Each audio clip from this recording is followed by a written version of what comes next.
Gracious Father, we thank you for this opportunity to be before your people. Anoint your manservant with the anointing that makes preaching easy. And in everything I say and in everything I do, I'll make sure that I give you all the glory, all the praise, and all the honor. I'll take no credit for myself. So even now as I decrease, increase inside of me. I thank you in advance for what you're going to do in this place. In Jesus' name, amen. Come on, once again, give God a praise.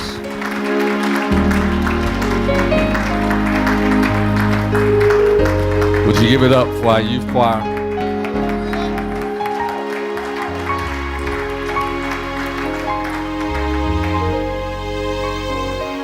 Real quickly, get your sword out.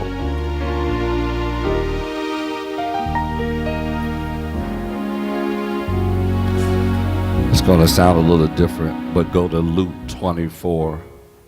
Luke 24. Verses 25 through 32. We're still in our series, The Church is on Fire. This church is on fire. We're still in our series. This is our foundational scripture. I'm reading it from the Message Bible, so it may sound a little different than your King James Version. But it reads, "Then said he to them, so thick-headed, so slow-hearted, why can't you simply believe all that the prophets said? Don't you see that these things had to happen, that the Messiah had to suffer and only then enter into his glory?" Then he started at the beginning with the book of Moses, with the books of Moses, and went through all the prophets, pointing out everything in the scripture that referred to him. They came to the edge of the village where they were headed. He acted as if he was going on, but they pressed him, "Stay and have supper with us. It's nearly evening. The day is done." So he went in with them, and here is what happened. He sat down at the table with them. Taking the bread, he blessed and broke and gave it to them. At that moment, wide-eyed, they recognized him, and then he disappeared. This is our key verse. Back and forth, they talked. Didn't we feel on fire as he conversed with us on the road, as he opened up the scriptures for us? This church is on fire. You may be seated in the presence of the Lord. That's our series, but my theme, my subject for today is a little different. And I got to go back to 1981 and go pull out two prophets, two poets,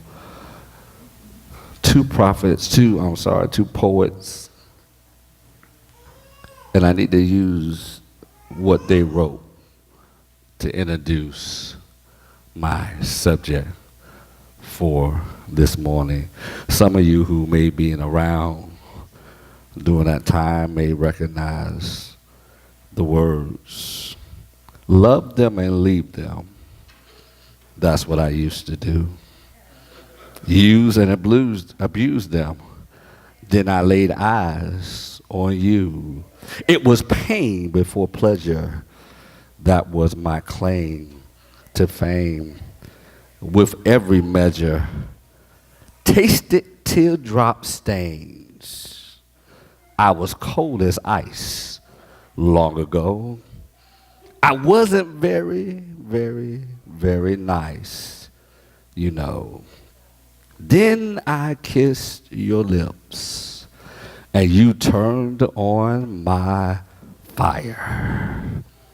And you burned me up within your flame, took me a little higher, made me live again, and you turned on my fire.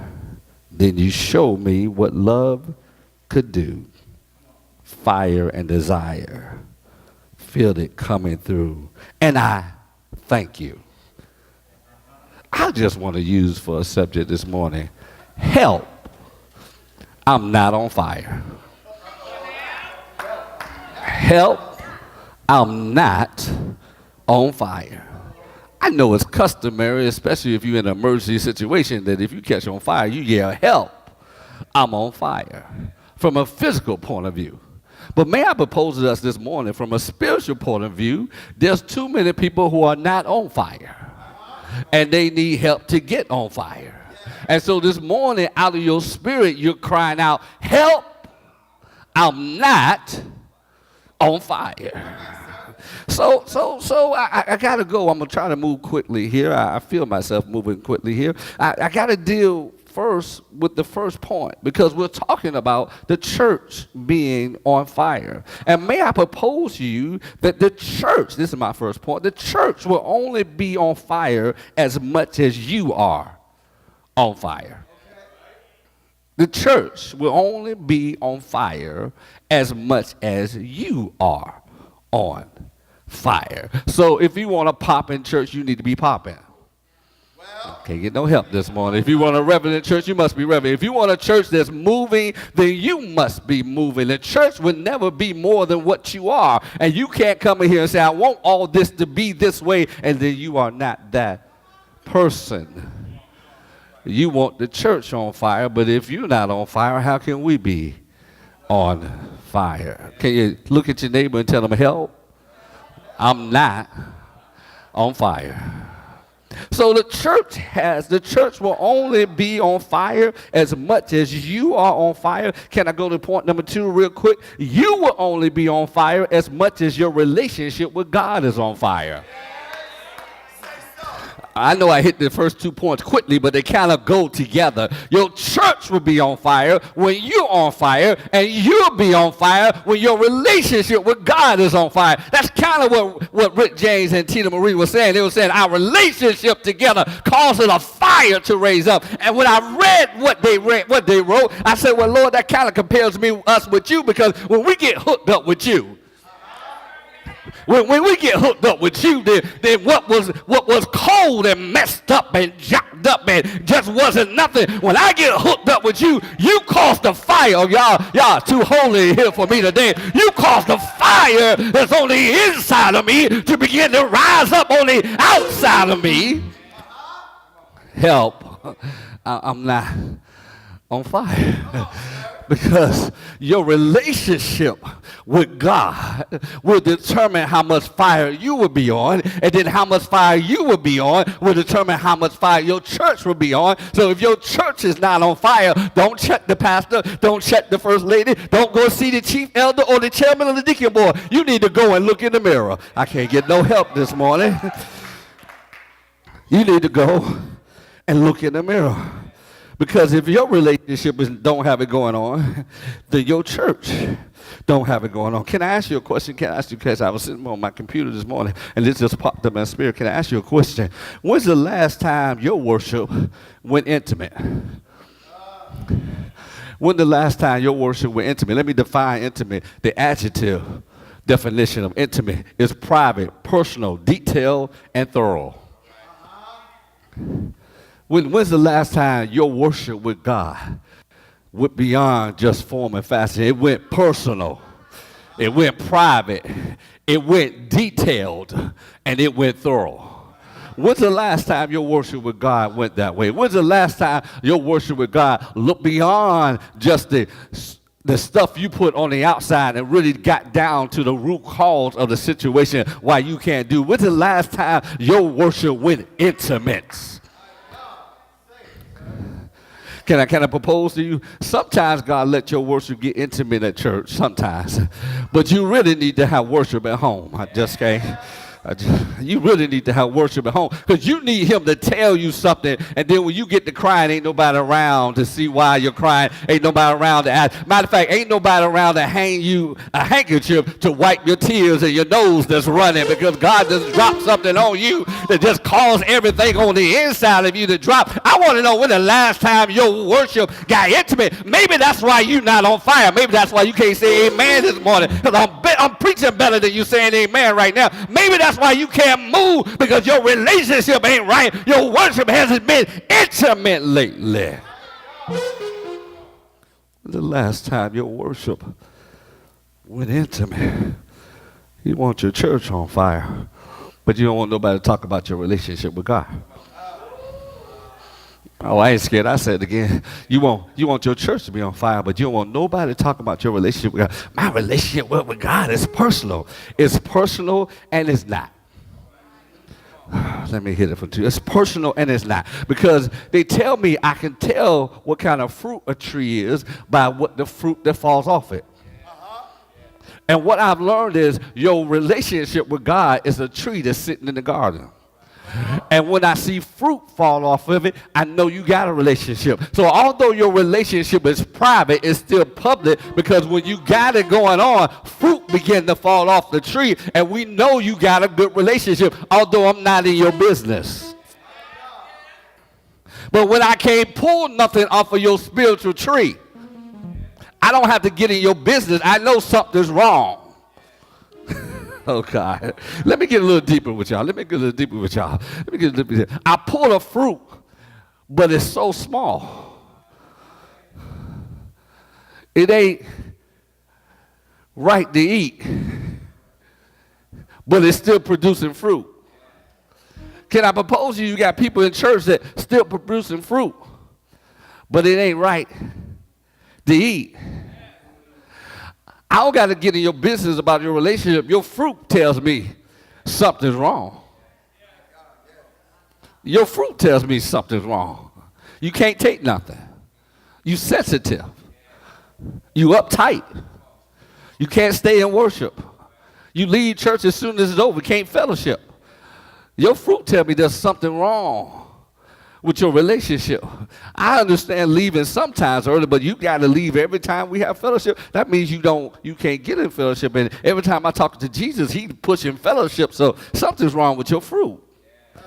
Oh, I'm hitting a note here. Something's wrong with your fruit. Something's wrong. You got to get your relationship in track if the church gonna be on fire. If the church gonna be on fire. So you want to be on fire as much as your relationship with God is on fire. But let me hit point number 3. I'm halfway done. This is probably going to help you. Because this is what probably some of you are saying. I was sitting at my computer and God began to just say, this is what they're going to be saying. Pastor, after you hit these two points here, they're going to be saying, Pastor, you don't know my pain. You don't know my hurt. You don't know what craziness is going on in my life right now. And you want me to be on fire? Look at your neighbor and tell them, you're right. Look at the other one and tell them, you're right. You're right. You're right. You're right. I am asking you to be on fire. Although you're going through pain, hurt, tribulation. Can I take you to the word? You don't got to turn there, but let me take you to the word. 1 Samuel, chapter 29 and 20 and 30. You can read it later. Chapter 29 talks about David. First, he's in a meeting with the people who he used to go out and have war with. And they tell him, the Philistines tell him, we don't want you to go with war with us, David, because we don't trust you. And David says, I've been with you all this time and you don't trust me? He said, no, we're going out on war by ourselves this time. That's chapter 29. But then you get to chapter 30 and they come home.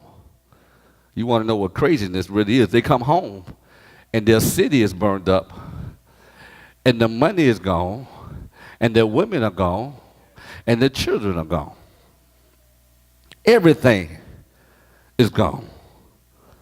And yet still, they got this craziness going on. And the Bible says that David, now first it said that all of them cried, the King James Version said wept, until they could not weep anymore. Have you ever cried till you can't cry no more? Have you ever cried so hard until your tear ducts are dry, but you're still trying to cry? That's what it says in the book. It says they cried so hard that they could not cry anymore. And the Bible said David encouraged himself. But I was reading something that I don't know, I never caught this before, Elder. It said he told the priest, go get the ephod. I had never seen that before. I know I've read this over maybe 100 times, but he said, go get the ephod.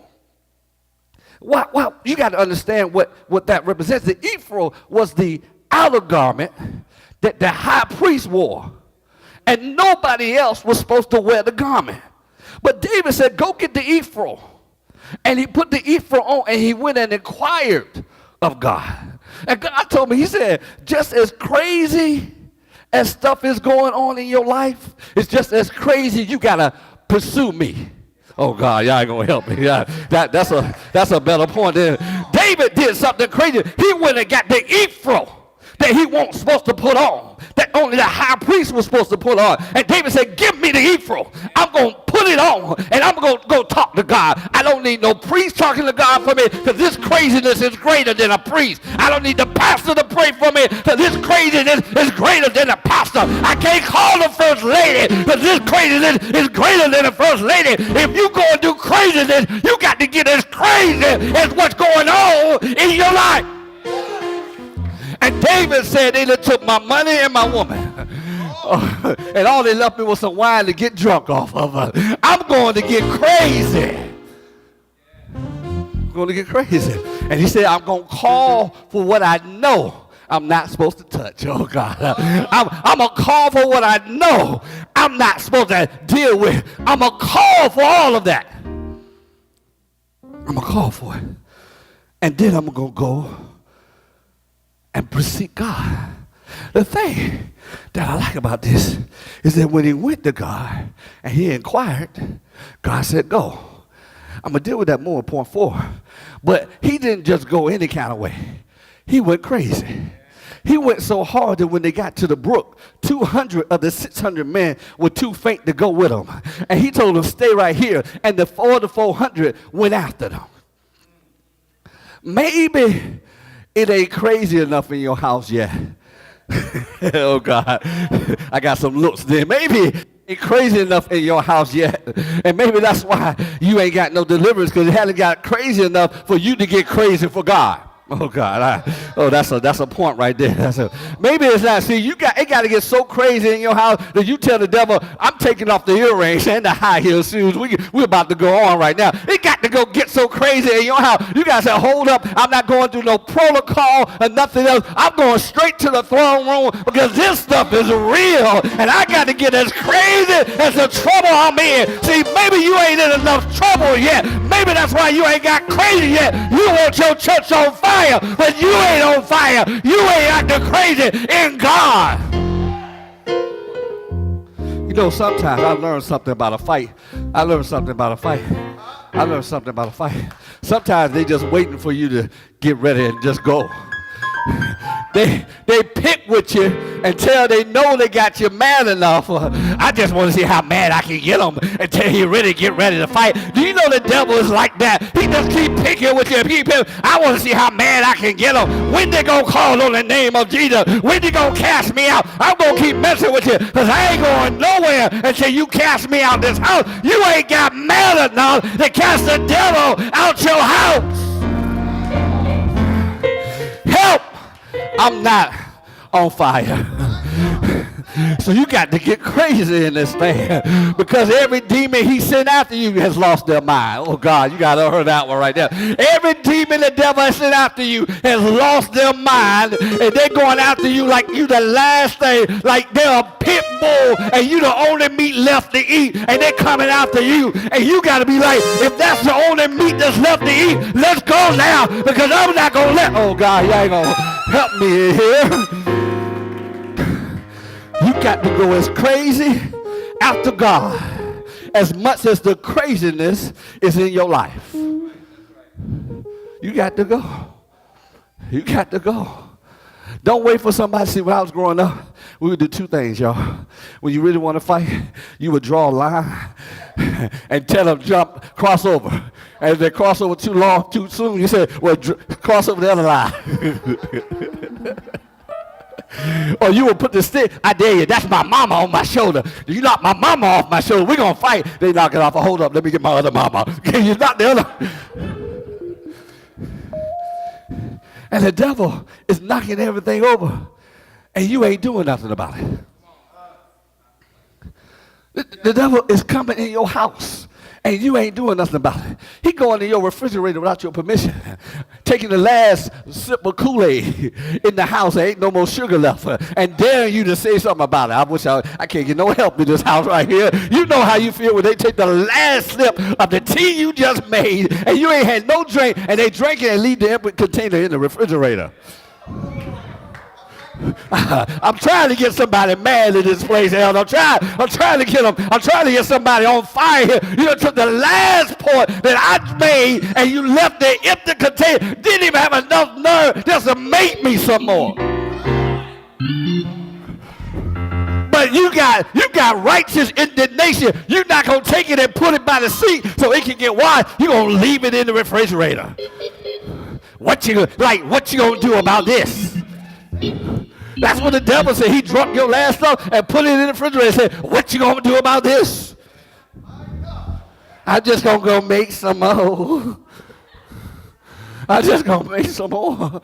Oh, God. You got to get up and say, hold up. This is the last time you're going to take this from me. This is the last time you're going to do this. I'm about to get crazy here. You really want to see crazy? You should have left me alone while I was calm and in peace. You should have left me alone before I really start crying. Oh, God. That's why God said, weeping may endure for a night, but joy comes in the morning, because he knows if you ever get to crying, if you ever get to crying, it's over. If you ever get to crying, the devil better back up. If you ever get to crying. And the devil's glad weeping only do it for a night, because you got to crying and you going crazy. You casting out demons, they ain't even there yet. Don't mess with me, don't mess with me. I ain't there yet. Don't call my name. No, you should have never came in my house. You should never came in my house. Some of y'all look at your neighbor, tell him you ain't crazy enough yet. Oh, God. You ain't crazy enough yet. Oh, God. Oh, God. You ain't crazy enough yet. Oh, God.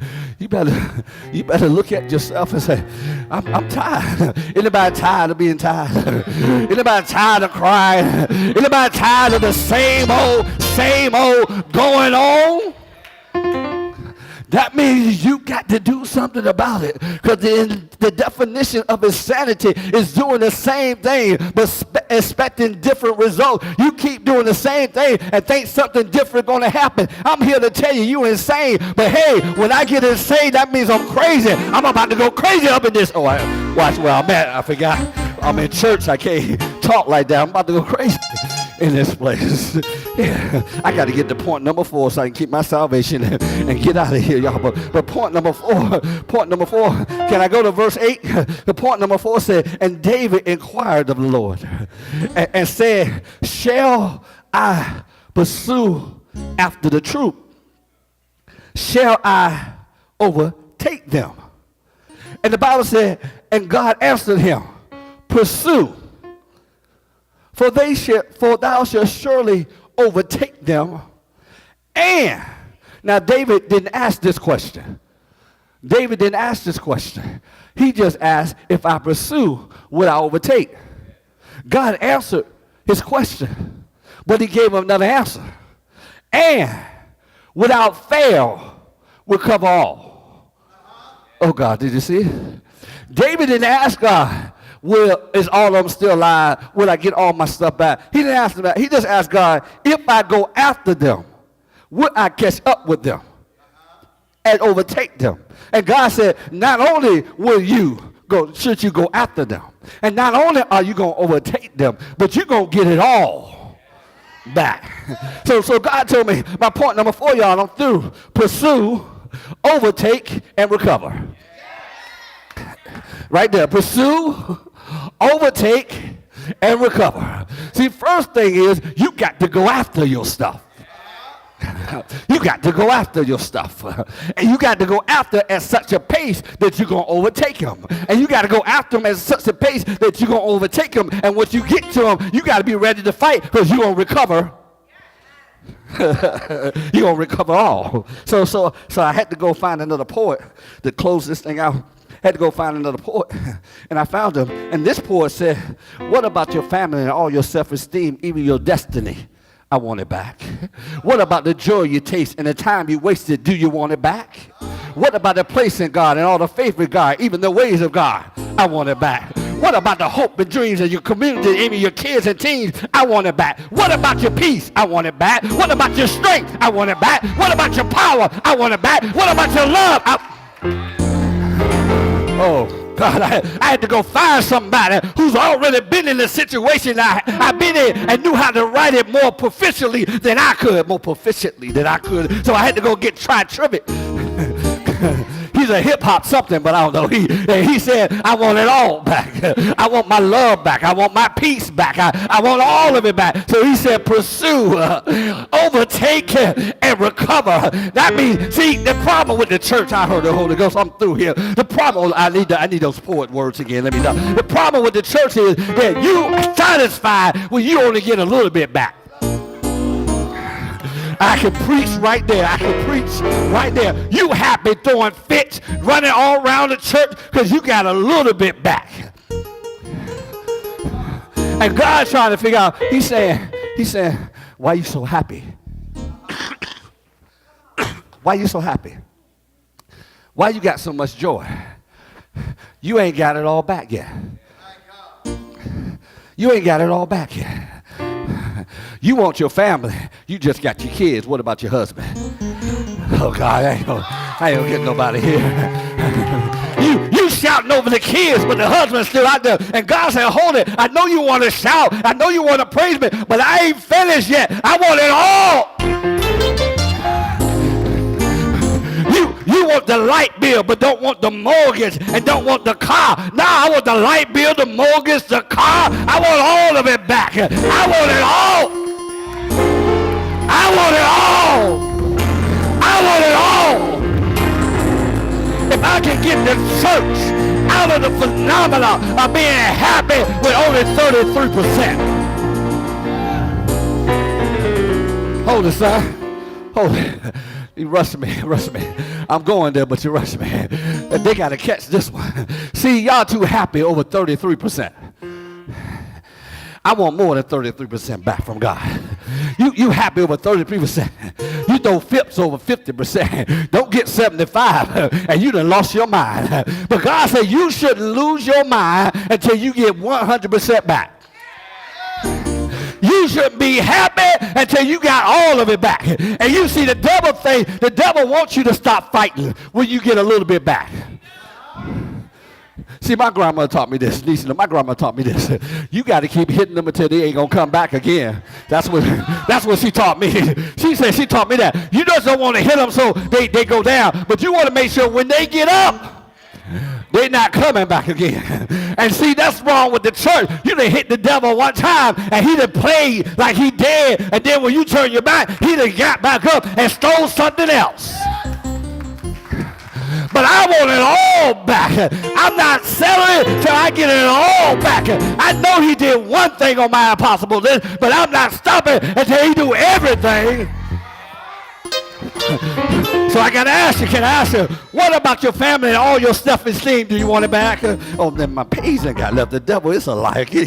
Oh, thank you. What about the joy you tasted and the time you wasted? Do you want it back? What about the place in God and your faith in God, even the ways of God? What about the hope and dreams of your community, even your kids and teens? What about your hopes and dreams? Do you want your peace back? Do you want your joy back? Do you want your love back? Do you want your money back?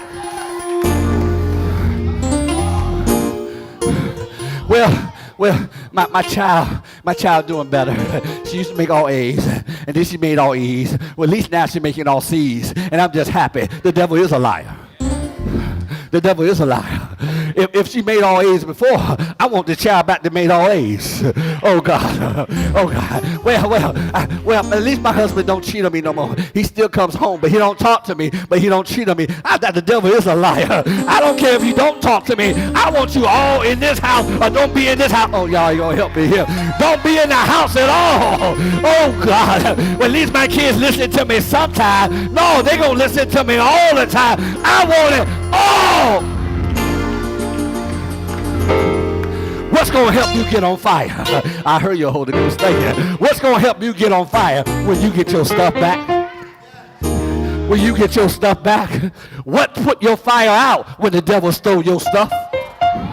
You were happy, brother, sister, brother, you were happy, but when he took your stuff, you stepped back a little bit. But when you get your stuff back, you're going to step up a little bit. Oh, God, what's going to put you back on fire when you get your stuff back? But you ain't going to get your stuff back just sitting there like a log, a bump on a log. Was it a frog on a log? Bump on a log. Help me, somebody. Help me, Holy Ghost. You sitting there like a bump on a log and a frog. The frog sitting on a log and don't move. Hiccup. Hiccup. He ain't going to, he's sitting there all day and all night. And he don't do nothing until another frog comes by him. And then they hop together. Earth Science 101. See, he ain't going nowhere. He ain't going looking. All he do is, and he wants somebody to come beside him. And then when somebody come beside him, then he go hopping into the sunset.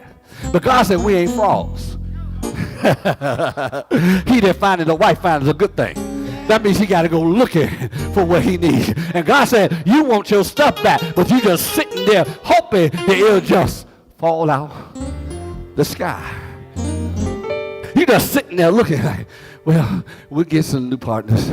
I'm just going to sit here and wait till God sends them. I'm going to get this new, I'm going to get a better job. I'm just going to wait till it falls out the sky in my hand. I'm going to walk right into it. No. You got to go get what belongs to you.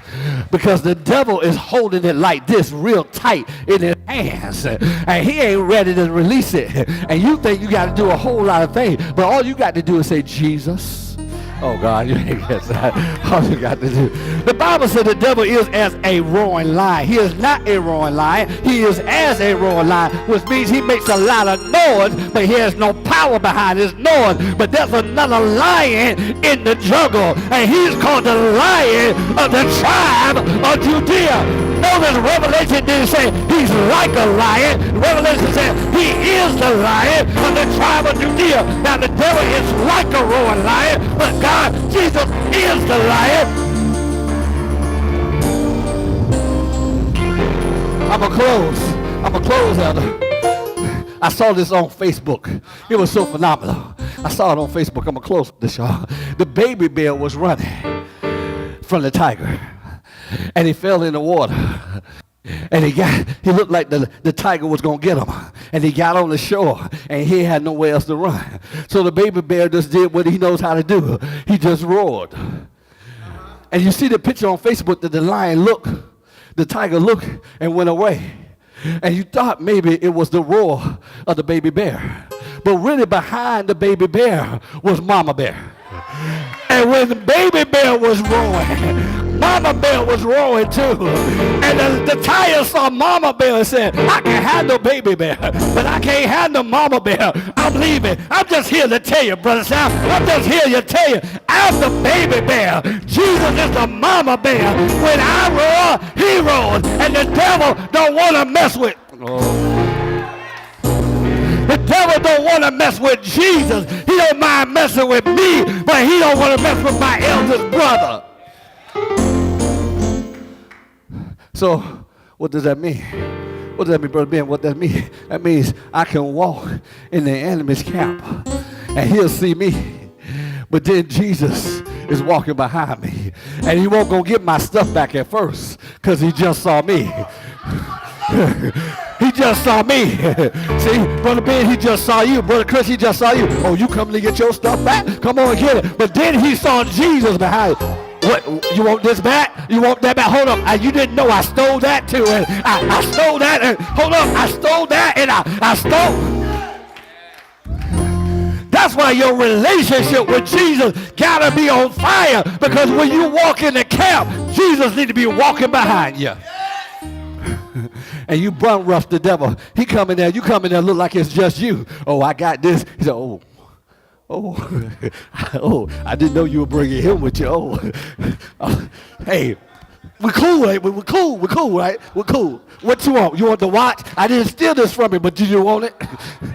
I got $20 in my pocket. I didn't take it from you, but do you want it? Oh God, y'all don't get happy with me here.